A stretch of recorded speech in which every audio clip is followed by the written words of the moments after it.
Hi ಎಲ್ಲರಿಗೂ ನಮಸ್ಕಾರ. ಆಹಾ, ಐಸ್ ಕ್ರೀಮ್ ಅಂದ ತಕ್ಷಣ ಯಾರಿಗೆ ತಾನೇ ಇಷ್ಟ ಆಗಲ್ಲ. ಚಿಕ್ಕವರಿಂದ ಹಿಡಿದು ದೊಡ್ಡವ್ರವರೆಗೂ ತುಂಬ ಇಷ್ಟಪಡೋದು ಐಸ್ ಕ್ರೀಮ್. ಅದು ಬೇಸಿಗೆಗಂತೂ ಆಹಾ, ಇನ್ನೇನು ಬೇಸಿಗೆ ಬರ್ತಾ ಇದೆ. ನಿಮ್ಮ ಮನೇಲೂ ಒಮ್ಮೆ ಟ್ರೈ ಮಾಡಿ ಅದ್ಭುತವಾದ ಚಾಕ್ಲೇಟ್ ಐಸ್ ಕ್ರೀಮ್ ಮಾಡಿ ತಿನ್ನಿ. ಹಾಯ್ ಎಲ್ಲೋ ನಮಸ್ಕಾರ, welcome to my YouTube channel Deepika lifestyle Kannada YouTube ಚಾನಲ್ಗೆ ಸ್ವಾಗತ.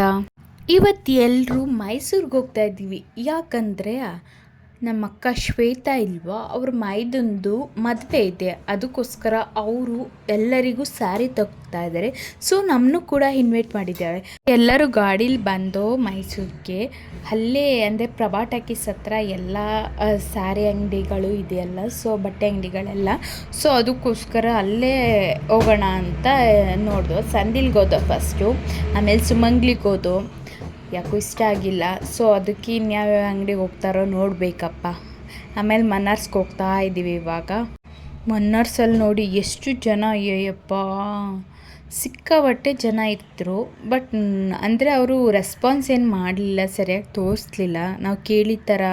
ಸೊ ಅದಕ್ಕೋಸ್ಕರ ನಾವು ಬಂದುಬಿಟ್ಟು ಮತ್ತೆ ಅಲ್ಲೇ ಅನುರಾಧ ಇದೆಯಲ್ಲ, ಅಲ್ಲೇ ಹೋದೋ. ಮತ್ತೆ ಲೇಡೀಸ್ಗೆ ಫಸ್ಟ್ ಎಲ್ಲಿ ಇಷ್ಟ ಆಗಿರುತ್ತೋ ಅಲ್ಲೇ ಹೋಗಬೇಕು. ಇನ್ನು ಯಾವ ಅಂಗಡಿ ತೋರಿಸ್ರೂ ಇಷ್ಟ ಆಗಲ್ಲ, ಆ ಥರ ಮೈಂಡ್ಸೆಟ್ಟು. ಅದಕ್ಕೋಸ್ಕರ ಅನುರಾಧಗೆ ಹೋದೋ.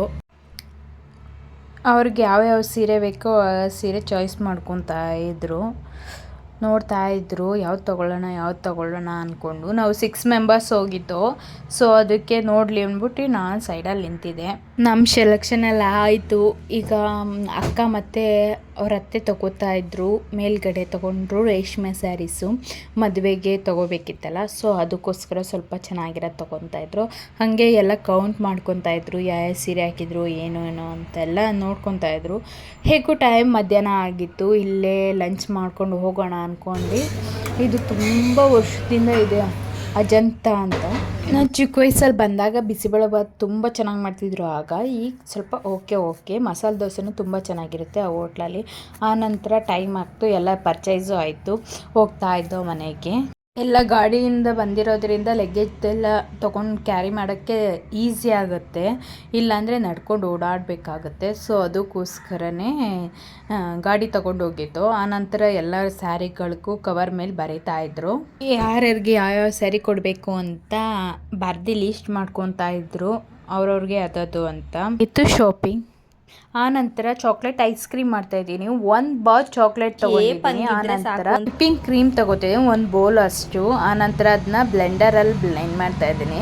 ಬ್ಲೆಂಡರ್ ಇಲ್ಲ ಅಂದವರು ಮಾಮೂಲಿ ಸ್ಪ್ಯಾಚುಲ ಬರುತ್ತಲ್ಲ, ಅದರಲ್ಲೂ ಕೂಡ ಮಾಡ್ಕೊಬೋದು, ನೋ ಪ್ರಾಬ್ಲಮ್. ಚೆನ್ನಾಗಿ ಬ್ಲೆಂಡ್ ಮಾಡಬೇಕು, ಮಾತ್ರ ಕೈ ನೋವು ಬರುತ್ತೆ. ಈ ಥರ ಬ್ಲೆಂಡರ್ ಇಟ್ಕೊಂಡ್ರೆ ನಿಮಗೆ ಬೆಸ್ಟ್ ಕ್ರೀಮಿ ಕನ್ಸಿಸ್ಟೆನ್ಸಿ ಬರಬೇಕು ಸ್ವಲ್ಪ. ಅದಕ್ಕೋಸ್ಕರ ಚೆನ್ನಾಗಿ ಬ್ಲೆಂಡ್ ಮಾಡಬೇಕು.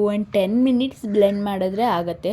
ಅದು ಫುಲ್ ವಿಪ್ಪಿಂಗ್ ಕ್ರೀಮು ತೆಳ್ಳಗಿರುತ್ತಲ್ವ. ಸೊ ಅದಕ್ಕೋಸ್ಕರ ಗಟ್ಟಿ ಆಗೋಕ್ಕೋಸ್ಕರ ಹೀಗೆ 10 ಮಿನಿಟ್ಸ್ ಮಾಡಿದ್ರೆ ಸಾಕಾಗುತ್ತೆ. ಅದು ಬೋಲಿಂದ ಕೆಳಗೆ ಬೀಳಲ್ಲ. ಸೇಮ್ ಅಂಗಡಿಯಲ್ಲಿ ತರ್ತೀವಲ್ಲ ನಾವು ಐಸ್ ಕ್ರೀಮ್, ಅದೇ ಟೇಸ್ಟ್ ಬರುತ್ತೆ. ಬಟ್ ಇದಕ್ಕೆ ಕೋಕೋ ಪೌಡರ್ ಆ್ಯಡ್ ಮಾಡ್ಬೋದು. ಬಟ್ ಕೋಕೋ ಪೌಡರ್ ಇಲ್ಲದೆ ಹೋದವರು ನಮ್ಮ ಚಾಕ್ಲೇಟ್ ಇತ್ತಲ್ಲ, ಸೊ ಅದಕ್ಕೋಸ್ಕರ ಚಾಕ್ಲೇಟ್ನೇ ಮೆಲ್ಟ್ ಮಾಡಿ ಹಾಕಿದೆ 1 ಬಾರು. ಅದು ಸಾಕಾಗಲ್ಲ, ಕಲರ್ ಮಾತ್ರ ಬರಲ್ಲ ಅಷ್ಟೇ. ಕೋಕೋ ಪೌಡರ್ ಹಾಕಿದ್ರೆ ಕಲರ್ ಬರುತ್ತೆ. ಕೋಕೋ ಪೌಡರ್ ಹಾಕಿಲ್ಲ ಅಂದರೆ ಮಾಮೂಲಿ ನ್ಯಾಚುರಲ್ ಕಲರಾಗೇ ಇರುತ್ತೆ. ಚಾಕೋಸ್ ಕೂಡ ಮನೇಲೇ ಮಾಡ್ಕೊಂಡಿದ್ದೆ ನಾನು, ಚಾಕೋಸ್ ಇರಲಿಲ್ಲ. ಸೊ ಅದಕ್ಕೋಸ್ಕರ ನಾನು ಡಾರ್ಕ್ ಚಾಕ್ಲೇಟ್ ತೊಗೊಂಡಿದ್ದೀನಿ. ಅದನ್ನ ಚೆನ್ನಾಗಿ ಮೆಲ್ಟ್ ಮಾಡಿ ಎಲ್ಲ ಹಾಕ್ಕೋಬೇಕು. ಸೇಮ್ ಬೇಕ್ರಿಲಿ ತರ್ತೀವಲ್ಲ ಆ ಥರನೇ ಐಸ್ ಕ್ರೀಮ್ ಇರುತ್ತೆ ಇದು. ಅದರಲ್ಲಿ ಏನಿಲ್ಲ, ಬರೀ ಎರಡೇ ಇರೋದು, ವಿಪ್ಪಿಂಗ್ ಕ್ರೀಮ್ ಮತ್ತು ಚಾಕ್ಲೇಟ್ ಬಾರ್, ಇವೆರಡೇ. ಶುಗರ್ ಏನೂ ಆ್ಯಡ್ ಮಾಡಲ್ಲ. ಇವೆರಡು ಮಾಡಿದ್ರೆ ಐಸ್ ಕ್ರೀಮ್ ರೆಡಿ ಆಗಿಬಿಡುತ್ತೆ ಮನೆಯಲ್ಲೇ, ಸೇಮ್ ಬೇಕ್ರಿ ಸ್ಟೈಲ್ ಥರ.